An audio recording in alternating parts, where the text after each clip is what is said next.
saacadda qiyaamadu ma dhacaysa buu nebigu yidhi imani mayso ilaa ka hor aad aragtaan 10 calaamadood buu nebigu yidhi calayhi salaatu wassalaam 10kaa calaamadoodi waa calaamaatul kubra ayaa la yidhaahdaa laakiin waxaa jira ashraadu saaca wax la yidhaahdo calaamaatu suqra iyo kuwa la arkay maanta haddii la tiriyana maanta magaalo walba waa laga helayaa calaamaatu suqra laakiin nebigu saxaabada xadiiska wuxuu ugu sheegay saacadda qiyaamadu inaynan dhici doonin ilaa aad aragtaan ama adduunyada dusheeda lagu arko 10 calaamadood buu nebigu inuu yidhi calayhi salaatu wassalaam fadakara addukhaan والدجال ودابة ونزول عيسى بن مريم وطلوع الشمس من مغربها وخروج يأجوج ومأجوج وثلاثة خسوف خسف في المشرق وخسف في المغرب وخسف في جزيرة العرب وآخر ذلك النار تخرج من قعر عظم تحشر الناس إلى محشرهم بنبي يري عليه الصلاة والسلام وحو رسول كأنه يري ساعد قيامة ما دعي دونتو إلى الله أركته من على مضاد مركب النبي شيء قيق سمد كيمن يبو نبي شيء كما في نص القرآن فارتقب يوم تأتي السماء بدخان مبين يغشى الناس هذا عذاب أليم وحو نبي شيء قيق سمد كيمن يبو نبي شيء وحكلوا نبي شيء دجال بو نبي شيء عليه الصلاة والسلام وأدوية بقعت كما تشالو إلا دجال أمريا dadkana wuxuu ka dhaadhicinayaa inuu yahay rabbigii isagu dadka abuuray inuu yahay buu ka dhaadhicinayaa wa sharru ghaa'ibin yuntadar ayuu nebigu yidhi faddajaal fa sharru ghaa'ibin yuntadar aw isaaca wa saacatu adha wa amar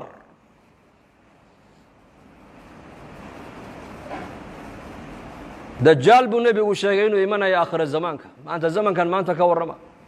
saxaabada rasuulka ridwaanullaahi calayhim ajmaciin axaadiista dajaal ku saabsan markuu nebigu uga warramaayo waxay yidhaahdeen waxaan moodi jirnay sida uu hadalka nebigu quluubtooda u saamaynayey dhirta naga dambaysa inuu dajaal ku jiraan u malaynayna asxaabtu yidhahdeen waa 1400 sano ka hor weeyaan waxaas uu nebigu ka warramaayo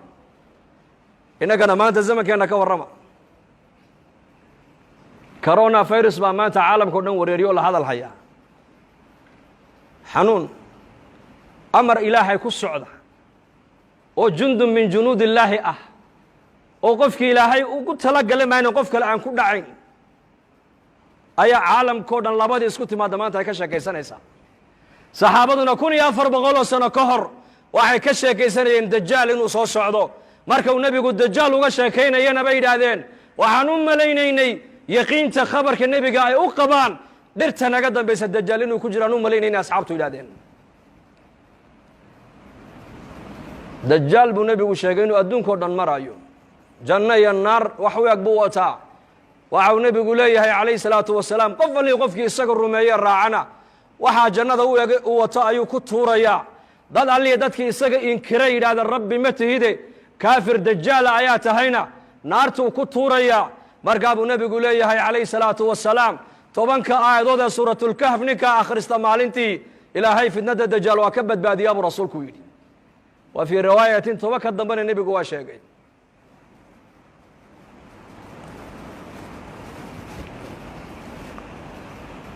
waxaa kaluu nebigeennu sheegay calayhi salaatu wasalaam dajaal inuu adduunkao dhan uu saamayn oo uu galayaa makiya madiine ma galaya buu rasuulku yidhi wa fii riwaayatin xadiistu waxay sheegaysaa 4 meelood dajaal ma galaayo jabalu tuur buurtii nebi muuse calayhi salaam loogu waxyooday ee ilaahay nebi muuse uu kula munaajooday ma galayo dajaal makana ma galaayo madiinana ma galaayo qudusna ma galaayo buu rasuulku yidhi masjid alaqsana dajaal ma galaayo laakiin shiriiriin dadka sharka badan leh munaafiqiinta ee makiya madiine dhexdeeda ku dhuumanaya ku nool ayakaa dajaal bannaanka ugu baxaya buu rasuulku yidhi calaamadda saddexaad buu nebigu yidhi waa daabad dhulka ka soo baxaysa buurta safa la yidhaha ina asafa waalmarwa sakhradaa bay ka soo baxaysaa iyaduna adduunyadoo dhan bay maraysaa qof kastoo adduunyada ku yaallabay yuu nebigu yidhi waa ishaabadayn waxa qof walba uu yahayna way ku qormi doontaa buu rasuulku yidhi muuminka muumin bay ku shaabadayn kaafirkana kaafir bay ku shaabadayn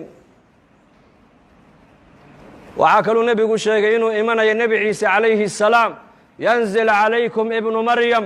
xakaman cadalan fayaksir الصaliib wayaqtula alkhinziir wayadacu اljizyata nebi ciise calayhi salaam ayaa dushiina ku soo degi doona buu rasuulku yidhi xakaman isagoo xaakima shareecadda islaamku adduunyada ku xakumi doonaa uu cadaalad fali doonaa dulmiga maanta aqal walba iyo mujtamac walba saameeyey uu ka rafici doonaa saliibka gaaladu ay yidhaahdaan nebi ciise lagu xidho lagu daldalayna uu jebin doonaa cadaaladda islaamku adduunyado dhan ku xakumi doonaa buu rasuulku yidhi